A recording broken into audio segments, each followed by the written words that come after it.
We already know that according to their understanding of the world, conservatives suffer from the self-delusion that they are exceptional when compared to other countries' citizens simply because they are American. In keeping with the foundational WASP perspective that this country belongs to them, native-born white Christians think of themselves as more American than anyone who isn't a native-born white Christian. According to Deter's drugstore psychology, they engage in this narcissistic patriotism, which is derivative of the quintessential WASP cultural quality of inauthentic, narcissistic social entitlement, because they are losers who want to feel like winners without having to risk anything, without having to do any of the work. Talk to any serious psychologist, and they will tell you that at the core of what drives narcissistic behavior and cognition is inadequacy. Welcome to the fourth foundational episode of American WASP, where we all agree you don't get change in America by asking nicely. I am your host, Deter McBusiness, New England's favorite white Anglo-Saxon Protestant gone West Coastal. Today, we are talking about the self-serving superficiality of conservative capitalist cognition.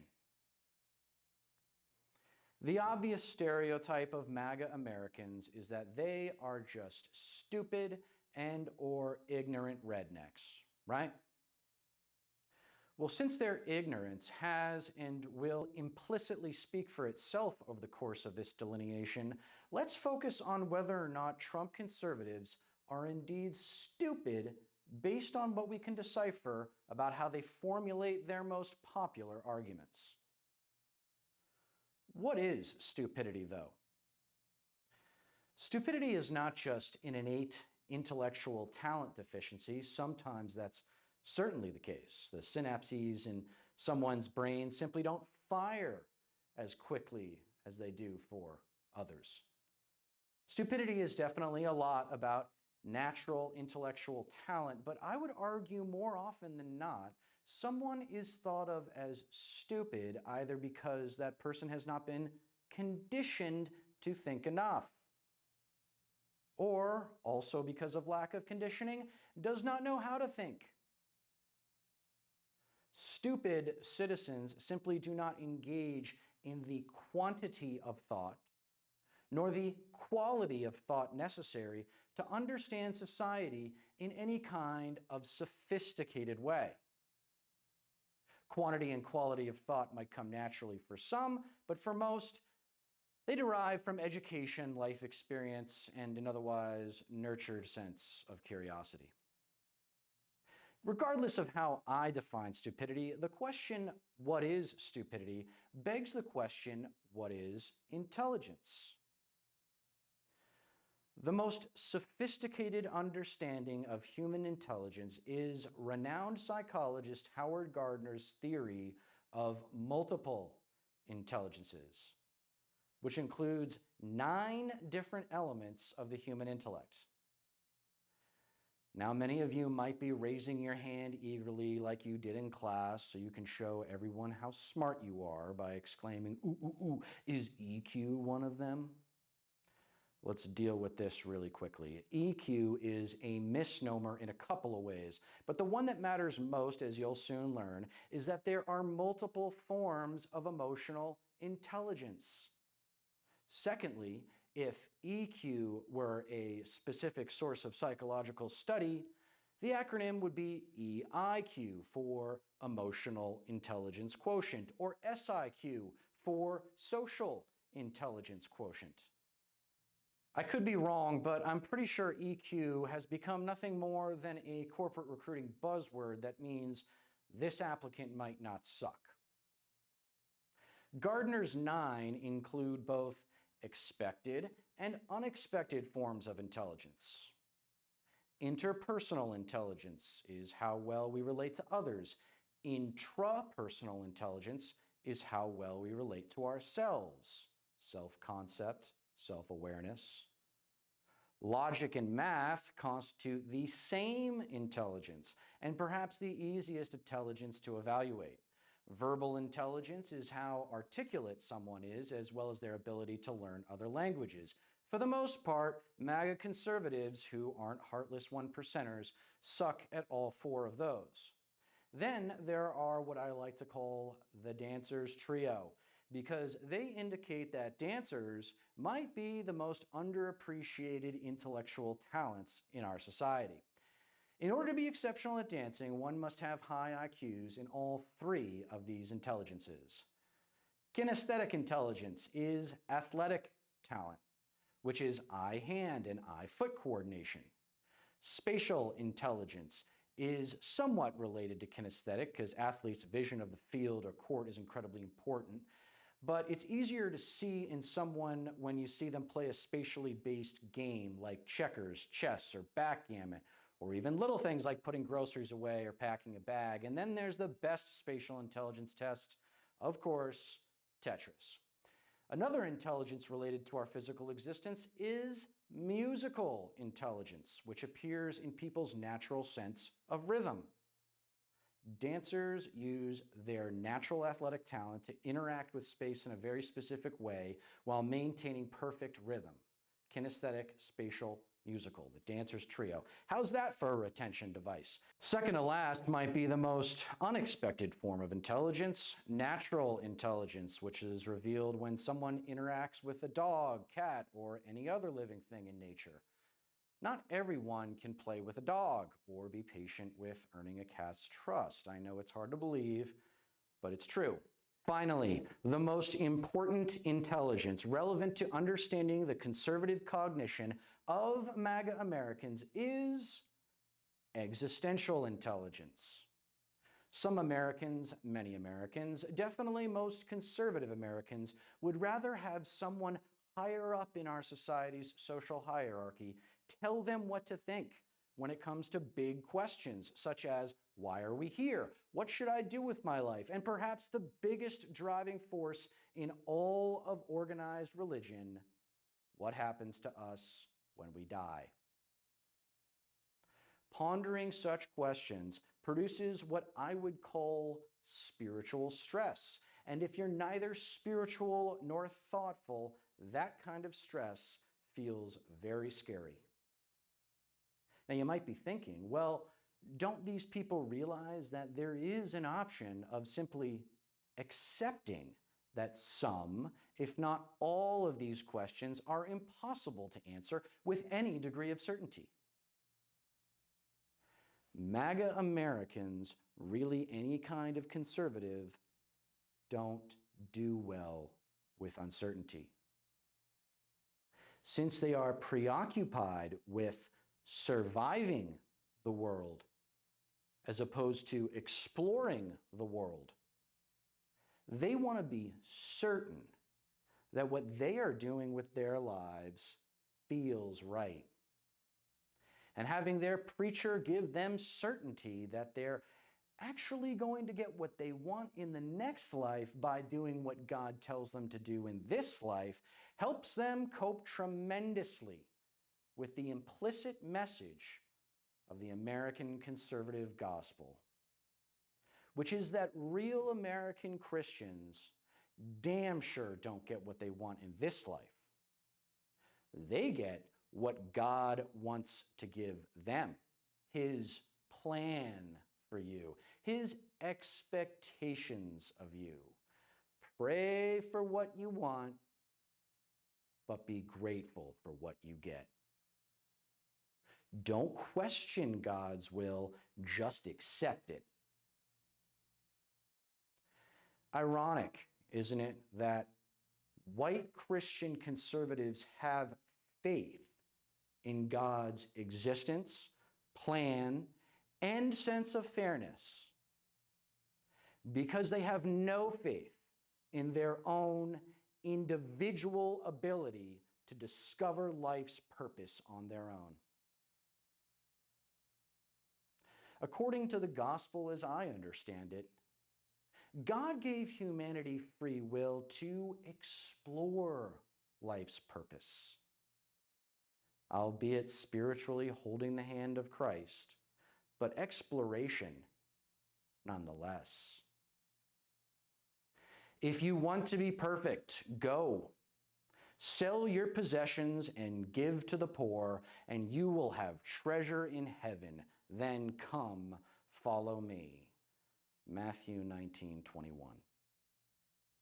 To all the conservative Bible beaters who might be watching right now, I want to enlighten you as to what is the central value of the right-wing American gospel. It's ironic that it's not so different than Islam's, which, for those of you who don't already know, translates to submission. The message of conservative capitalist Christianity in America might be salvation, but its purpose is subjugation. The message is your earthly existence isn't about your will. Your earthly existence is about God's will. So listen up to the guilt-ridden, self-righteous Sunday sermon if you want to be certain you know what God's will is, because you sure as hell aren't going to be able to figure it out on your own. Frank Schaeffer, a profoundly thoughtful progressive with family ties to Billy Graham's golden age of evangelical America, accurately labels intolerant Christian conservatives as certainty addicts. They don't want to reason their way through these existential questions because that particular process of reasoning is stress-inducing, much like sober life is stress-inducing for an alcoholic or drug addict. Yet they still want the answers to these questions for a variety of reasons, not the least of which is conservatives don't want to sound less intelligent than educated and enlightened leftists who have actually mulled these big questions and come up with answers on their own. Or the most mature perspective, made peace with not being able to answer them. Consistent with the sports team metaphor for understanding MAGA Americans as nothing more than losers who want to feel like winners without having to risk anything, MAGA Americans want intellectual respect without having to do the reading, thinking, or even the arguing themselves. You see, the jocks and cheerleaders were at the cool kids table at the cafeteria in high school, but when everyone grows up, the metaphorical cool kids table belongs to the more interesting, intelligent, and accomplished classmates. Because of their lack of education and life experience, which leads to them being intellectually reliant on Christian dogma, conservatives don't have much to offer these existential conversations. Yet they still want to participate because their competitiveness makes them intellectually insecure. And they don't want to accept the ugly, uncomfortable truth that they're simply not as thoughtful or open-minded as their peers who took learning seriously. You've probably heard wannabe intellectuals whine about their right to an opinion when they're cornered in a debate with someone who has a higher existential IQ than they do. That is the ultimate sign of intellectual cowardice. Refusing to admit you're wrong or don't know something by claiming victim. I wish I could convince conservatives that it takes courage to admit you're wrong. It takes courage to admit you don't know something. This know-it-all culture brought about by the ubiquitous availability of information, the internet, is miserable. No one knows everything. No one should have an opinion on everything.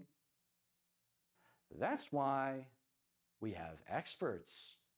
When confronted by a hot issue like abortion, a MAGA American's mind might go something like, What am I supposed to think about a woman's right to choose? I sure as hell ain't gonna listen to these purple hair feminazi weirdos who are in my face about it. What did Jesus say about abortion? Wait a minute. To find that out, I'd have to read the Bible. I don't want to read the Bible. That would be too hard. I probably wouldn't get to listen to the story anyway, if I can even read in the first place. I know, I'll just ask my preacher what the Bible says about abortion. Oh, he says vote Republican or you're a baby killer. That sure was easy. That sure feels right. Certainty-addicted MAGA Americans worship 3 sociocultural touch points, or as I like to call them, 3 false gods of conservative citizenry in their pursuit of answering the tough existential questions of American life. The Constitution, the unregulated free market, the uniform. How we should organize our society according to shared resources and basic needs, how we should do business with each other, and how we should protect each other. You'll notice these 3 panaceas of Americana directly derived from my 4th Deter Decree, the 3 major rhetorical anchors of conservative culture: the past, the self, the fight. The Constitution is the past, the unregulated free market is the self, and the uniform is the fight. All 3 are what I like to call panacea plays, which I'll define right now as rhetorical references to sources of intellectual or social authority, usually relevant to the issue at hand, to dismiss valid counterarguments. Panacea plays are nothing more than examples of the red herring logical fallacy appeals to authority. For example, whenever you hear someone describe themselves as a strict constitutionalists, get the hell out of there because they're probably strapped. But seriously, strict constitutionalists invoke the Constitution and the framers when arguing about issues such as the First Amendment and media law, or the Second Amendment and gun regulations, because they think if the Constitution addresses it, there is no counterargument to be had. That's it. Case closed. We don't have to think about it anymore. The framers gave us the answer. Just like our mommies and daddies gave us the answers to life's tough questions, even if mommy and daddy didn't have a clue as to what the hell they were talking about. But it felt good to have someone we love, trust, and respect give us what we want: the comfort of certainty. Wait a second, Mom and Dad. The Second Amendment says something about guns being used for a regulated militia. What does regulated mean? Unlike MAGA Americans today, the framers were men of their time. Most of the signatures on the Declaration of Independence belong to slave owners. Let's be real, the framers created the country by and large because they were the wealthiest members of the emerging American society and they didn't want to pay their damn taxes. I know there's more to it than that, but come on, that's the version of the story that runs parallel to American conservative culture. With that said, however ignorant and entitled the framers' privilege made them, the big names were brilliant with respect to structuring a government, so brilliant, in fact, that they incorporated the aforementioned Socratic understanding of wisdom as an acknowledgement of ignorance into the Constitution. With the amendment process, the framers knew times would change, and there was no way for them to know how. They entrusted us, future generations, with updating the document over time so that present-day problems could be solved by a modern system of government. Much like good parents doing the best they can to educate and provide for their kids until the kids can provide for themselves, the framers gave us the best intellectual framework they could come up with for organizing a society. But they were humble enough to know that all it was their best effort. It might be hard to think of such men as humble, but trust me, Humility is one of the better WASP qualities that the framers, all of whom were WASPs, possessed, lived, or at least tried to live.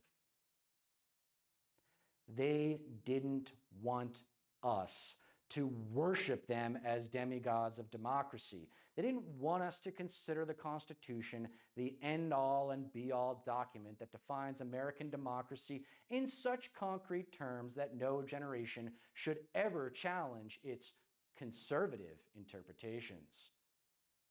They wanted us to think and act for ourselves within the structure of political power they created.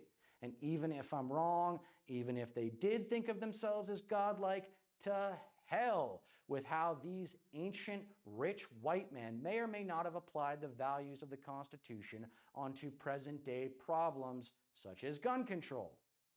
The framers could never have even conceived of a world without slavery, much less a world with planes, trains, automobiles, nuclear weapons, the internet, and perhaps the framers' most relevant ignorance: an interdependent global economy, also known as the global village for all you students of Marshall McLuhan in the audience. The framers have been dead for 2 centuries, a reminder of how young our country is. Their words have outlived them and will outlive us. But speculations about their will with respect to today's issues are not only irrelevant, they are distracting and, by extension, counterproductive to discussions about how our country should be run today. Don't suffer fools who worship the words of the Constitution as if they are the gospel of Western democracy. They are not. The Constitution is a flawed document written by flawed men. That's not a judgment of the framers' quality. That is an acknowledgement of their limitations as human beings of the late 18th century. If you do respect them as intellectual visionaries of democracy and of their time, as I do, you'll understand that they would want us to acknowledge their intellectual limitations by embracing both individual and collective decision-making according to present-day values built upon their system of government. Some might describe what I just described as self-government. The framers became giants of global society by founding America, but they knew that over time they would become small with respect to the history of the world. Aside from a handful of them, their names would fade and their system of government would be all that's left of their legacies, thus making us their legacy. Let's grow up. Take responsibility for our lives and our country by acknowledging the Constitution for what it is: an empowering document, not an inhibiting one.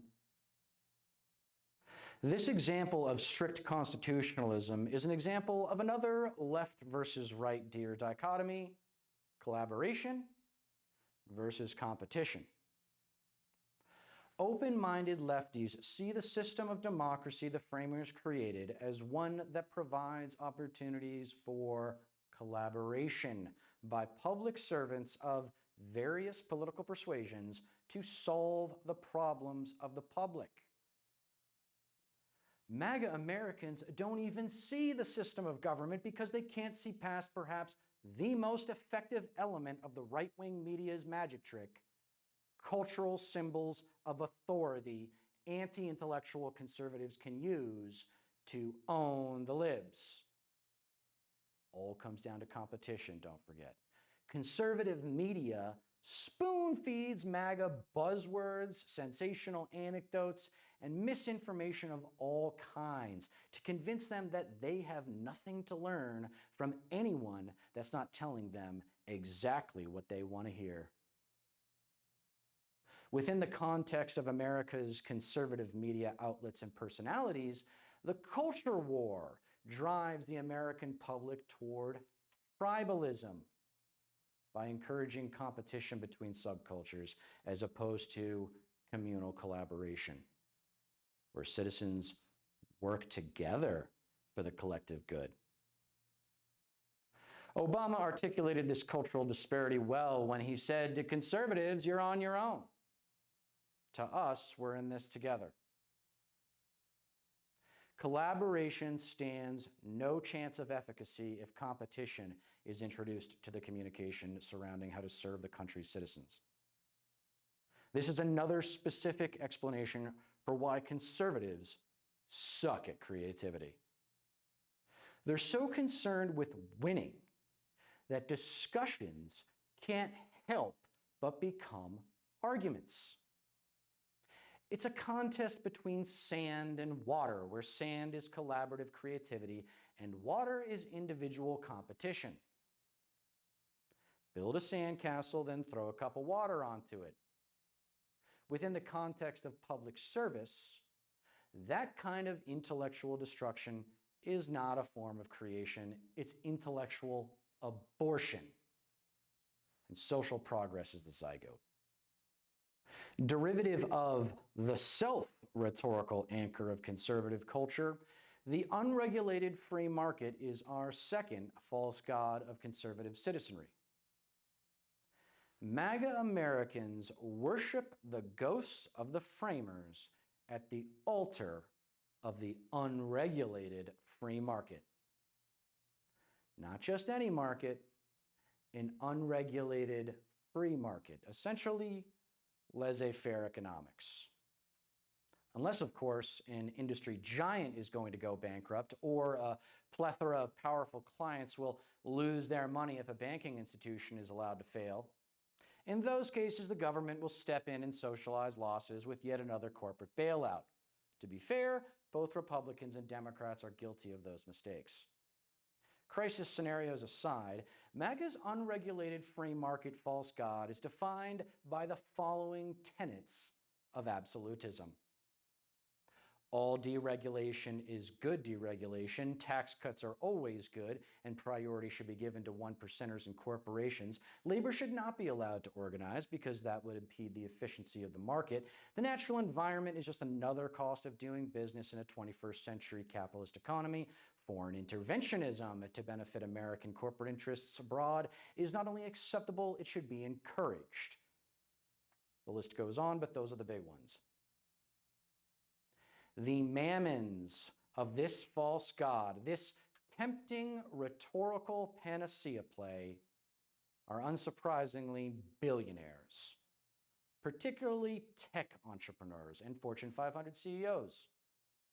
According to MAGA Americans' favorite oversimplification, understanding American capitalism as a meritocracy, billionaires and CEOs are wealthier than the rest of us because they deserve to be.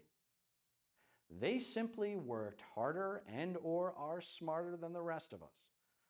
So when they speak, we should really listen because their opinions on the system that made them rich aren't biased at all. Remember when MAGA Americans thought Trump would be a good president because he'd run the government like a business? Well, if Trump's presidential business goal was to hook up the heartless one percenters at the expense of the remaining 99%, job well done, Donald. MAGA Americans' faith in A-list public figures of capitalism should remind you of my very first Deter Decree, individualism versus collectivism. CEOs and billionaires are masters of self-interest, their individual wants, wishes, and needs. Their interest in the success of their companies is not a collective purpose. It is an extension of their self-interest. That's why executives get stock options. Public servants, however, notice I didn't say politicians, are masters of collective interest. Who do you think we should listen to when it comes to issues such as income inequality, environmental protection, and healthcare? Someone who has benefited from the status quo? Or someone who is trying to upend the status quo because they recognize it's not working for the working class? Elon Musk is an example from current events that proves the absurdity of the suggestion that billionaires are good at everything and know everything. That crazy mofo may walk the line between genius and insanity, but the latter outweighs the former when it comes to Musk's social media swing and a miss. The thrice-married father of 9 knows engineering, automation, and how to ride a wave of private sector change to make a fortune. But based on Twitter's performance, now X, since he took over, you can't say he knows much about monetizing his favorite way to feel famous. Think about the sequence of events real quick. Why did Twitter just accept Musk's initial offer? $44 billion. Yes, that works. No immediate rejection like many expected, no real negotiation, not even a respectful counteroffer to see if Musk would throw in an extra billion. Just 11 days of hinting that Twitter might make a poison pill play, only to accept Musk's $44 billion. Why? Because Twitter brass knew the company wasn't worth that much and would not grow to become worth that much anytime soon. They probably could have squeezed him for at least another billion, but Musk's offer was pretty much top dollar, way above market, and according to basic capitalist analysis, foolish not to accept. Net present value, baby. Twitter's current problems following Musk's takeover prove the truth of my 7th Deter Decree. Just because someone is the best or among the best at what they do doesn't mean they're good at anything else, much less everything else. Ronald Reagan set the stage for the Mammon complex by starting his presidency with a false proclamation disguised as profound insight into Cold War capitalism. You know where I'm going. Government is not the solution to our problem. Government is the problem. Oh, sounds so good, doesn't it? For successful conservatives, Reagan's legendary catchphrase justifies their greed by vindicating their competitive worldview as the best way to live an American life, because they did what they had to do to win. And when they did, goddammit. What would become the most prolific conservative cliche of all time, however, tragically manipulates unsuccessful conservatives into thinking they need to accept what conservative capitalism gives them. Much like the aforementioned teachings of conservative Christianity, that an individual's will is trumped by God's will. By providing unsuccessful or even just less successful conservatives with the excuse of the government inhibiting their upward mobility, the right-wing media machine implicitly encourages them to avoid individual responsibility. They think to themselves, I would be successful if the government would just get off my back. If a Democrat is president, frustrated white Trumplicans will blame him for their problems. If a Republican is president, Trumplicans will blame Democrats for getting in the way of the White House. Regardless of who's in charge, the white MAGA douchebag stays in the same place because he's too much of a coward to risk being wrong. The third and final false god of conservative citizenry is the uniform. Derivative of conservative culture's the fight rhetorical anchor. The Army has fatigues. The Navy has whites. Cops have hats, badges, and holstered guns.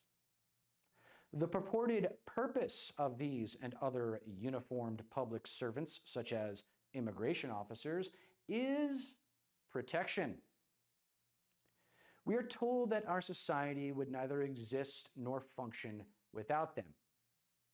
Now, I don't know if that's true, and no one can, but what I do know is that according to conservatives' culture of blind faith patriotism, these uniformed figures deserve credit for carrying a burden of social responsibility so heavy that they always deserve the benefit of the doubt when accused of negligence. They are risking their lives, after all, even though most aren't, to keep us safe. So don't disrespect them by questioning their methods. Don't challenge the badge. We call it a shield for a reason. For example, according to the one and only Ben Shapiro, Derek Chauvin did not murder George Floyd according to the letter of the law. I thought only God has a right to take life, Ben. Well, let me tell you something, little man. If God does exist, he definitely doesn't wear a uniform, and neither do his angels. The men and women in blue are only the most visibly ubiquitous uniform in our society today, though. American exceptionalism as a concept was introduced in the 1920s, but it gained a foothold in global culture within, not surprising, a military context, specifically the Allies' victory in World War II, which produced the label the Greatest Generation. Now, without tripping down a World War II rabbit hole, historically speaking, Hiroshima and Nagasaki made our ascension in geopolitical status superlative, scary, and righteously patriotic all at the same time. Casualty estimates for an invasion of Japan were in the millions. I have no doubt that many, if not most American families, particularly those with healthy young men, reacted to the advent of nuclear war with gratitude because they didn't see it as the beginning of something new and scary. They saw it as the end of something old, the end of old world imperialism, to be specific, brought about with an unprecedented level of finality. Quick tangent. Whenever the subject of World War II comes up in conversation, I want you to ask the room, do you know what the casualties were for the US versus the Soviet Union? The answer is roughly 500,000 for the US and somewhere between 23 and 27 million for the Soviets. The largest estimated ratio for US deaths to Soviet deaths in World War II is 70 Soviets for every 1 American. Whatever notions narcissistic patriots have about the contributions America made to the Allies when in World War II, the historical truth is that our contributions to the European theater on the Western Front were significant, but not superlative. The biggest reason Hitler lost was his obsession with beating Mother Russia in the Eastern Front. While FDR was sending materials, weapons, and as much support as he could to Churchill before the US entered the war, Stalin's officers were shooting their own soldiers to keep them from fleeing battle. It's dark. In order to empathize with Americans who lived through World War II and were old enough to remember early August 1945, you have to understand that up until that point, global history had been defined by imperialistic warfare. Independent economies competing over resources, very often escalating to military conflict. At the time, there's no way the American public could have foreseen how nuclear weapons would produce the Cold War and how that conflict would hinder global progress for the next generation or 2 or 5. After Truman ended the last great war of explicit imperialism with Fat Man and Little Boy, I have to suspect that most Americans felt relief that the war was finally over on all fronts, that the Allies won, and that no one else they knew would be either shipping out to die or coming home dead or injured. Most concerns about the new doomsday weapon introduced to geopolitics were likely brushed aside with thoughts deriving from the foundations of American exceptionalism. Sure, the nuke is scary, but it's our nuke, so no worries. The military uniforms that remind us of U.S. victories in foreign wars carry more cultural weight than do their domestic cousins of law enforcement because of the team pride understanding of American patriotism. We're all kind of on the same team when it comes to the U.S. Army, but not at all when it comes to John Law. Cops now signify domestic division, while the Army, Navy, Air Force, Marines, etc., all signify a righteous, united defense of democracy. I'd call that the pop culture perception assessment of how cops compare to soldiers in Trump-era America. Cops are now decidedly controversial in public discourse, whereas we still see military service members as young kids giving the best years of their lives to their country so that we citizens can sleep better at night. In truth, most of them are serving because they don't have a whole lot of better options. But they are serving nonetheless. So let's respect that service by respecting and honoring them without worshiping them or the causes they serve. Strict constitutionalism has the framers. The unregulated free market has billionaires and CEOs.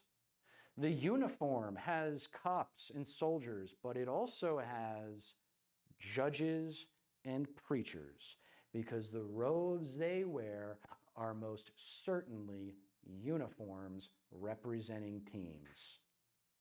The teams of law and order. To conservatives, judges are masters of law, while preachers are masters of order, social and spiritual order. Once again, we know Trumplicans have a very low existential IQ, so when they are faced with questions such as, how should we organize a society according to right and wrong, they rely on these lofty authority figures to provide answers that relieve spiritual stress. Trump Republicans don't like all judges, they like Trump judges. Politicized Christians don't like all preachers, they like politicized preachers. If you'd like to Google Justice Amy Coney Barrett and televangelist Paula White, those two charlatans epitomize the Christianized public servant and the conservative cultural crusader, respectively. Check them out. Within the rhetorical context of the unholy marriage between capitalism and politicized Christianity, American capitalism is the metaphorical father. The unregulated free market is the son, and money is the Holy Spirit. The framers are demigods. Billionaires, CEOs, judges, and politicized preachers are archangels, and cops, soldiers, and suits are angels. The stratospheric social status of these figures within the context of a waspy culture of competitiveness gives conservatives the ultimate intellectual cop-out because it yields superlative certainty. White conservative certainty addicts can't know for sure what the framers would think of today's society, but they can vote for politicians who promise to appoint strict constitutionalist judges. White conservative certainty addicts can't acknowledge the importance of regulating a capitalist economy, but they can envy billionaires to the extent of electing one president. White conservative certainty addicts can't fathom that a significant number of cops are power-hungry bullies looking for a fight. or that a lot of soldiers are lost souls with no other choice but to serve. But they can vote for more militarization of our police force and more foreign wars for our military to wage or at least prepare for. Just as my three false gods of conservative citizenry possess at least one of the qualities of my three major rhetorical anchors of conservative culture, you may have already thought of examples of right-wing media outlets and personalities using these distraction tactics, the delivery of which is defined in my previous episode as Dieter's three stages of influence: attention, point of view, point. My three false gods are nothing more than specific examples of cultural touch points the right uses to grab the American public's attention by invoking the fallacy of authority to manipulate citizens into voting for the GOP. Consistent with the conservatives' narcissistic patriotism, these three false gods imply that if you do not agree with strict interpretations of the Constitution, deregulation of the market, and putting cops, soldiers, and judges and preachers on a societal pedestal, you're simply not as American as conservative Americans. Right-wing media outlets and personalities grab your attention with a false god, invoke the patriotic point of view, then deliver the implicit point. If you want to feel like this country belongs to you more than it does those who are different from you, commit to conservatism.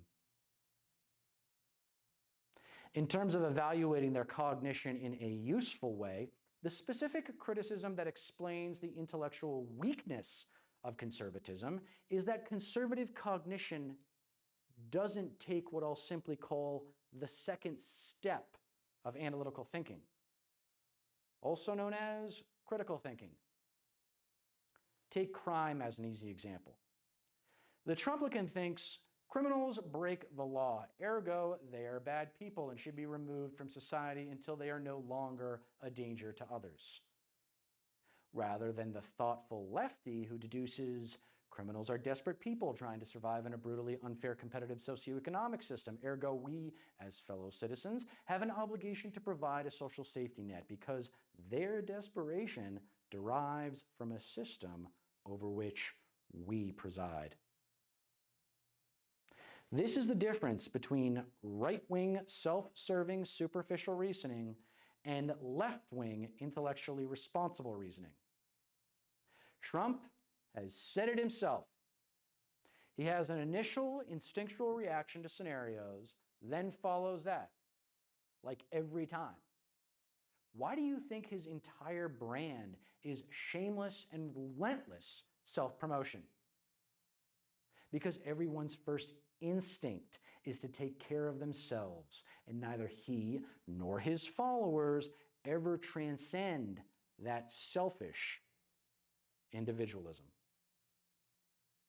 They never take that second step of reasoning to evolve their citizenship from the childish ignorance endowed to them by their parents to mature cognizance earned through exploratory life experience. So, are Trumplicans stupid, stubborn, sociopathic, or just simply ignorant for thinking this way? Is their self-serving, superficial cognition excusable by the implications of my first two Deter Decrees? We are all prisoners of our own personal experience. And just because someone looks like an adult doesn't mean they are one. Or do they merit a majority of the blame for the current condition of the country? Because they are legally adults, after all, even if they have the minds of children and said life experience is limited. While we have thus far addressed myriad questions about how MAGA Americans think, we have only implicitly addressed what MAGA Americans are. their identity, or perhaps more accurately, their identities. Yes, Trump's base is predominantly rural, uneducated whites, but are they an evil cohort constituting an existential threat to American democracy? If you ask them what they stand for individually as Americans, what would they say? The South will rise again? America is a Christian nation? I'm entitled to a weapon of war. In keeping with my sixth Deter Decree, when examining a public problem, look at the whole picture, not just the parts that make you feel right, because the parts that make you feel wrong require society's attention much more than their easy, comfortable, bias-confirming counterparts. I suggest we complete this judgment of Trumplican citizenship by identifying the subcultures within the subculture of conservative America. To foreshadow my insight, most Trumplicans are members of all three tribes within the tribe of Trump trash. I hope the next time you stumble onto one of these three false gods of conservative citizenry on a media outlet or in a casual conversation, you'll be able to expose these panacea plays as cheap rhetorical parlor tricks so that everyone present can take that second step of analytical thinking to discover conservative capitalist cognition is counterproductive to building an American society better than the one we have today. If you found this analysis sapient, please like, share, and subscribe to help grow the show. Comments particularly help with the algorithm. Thank you for your attention and patience, and never forget to remind your fellow citizens that you don't get change in America by asking nicely.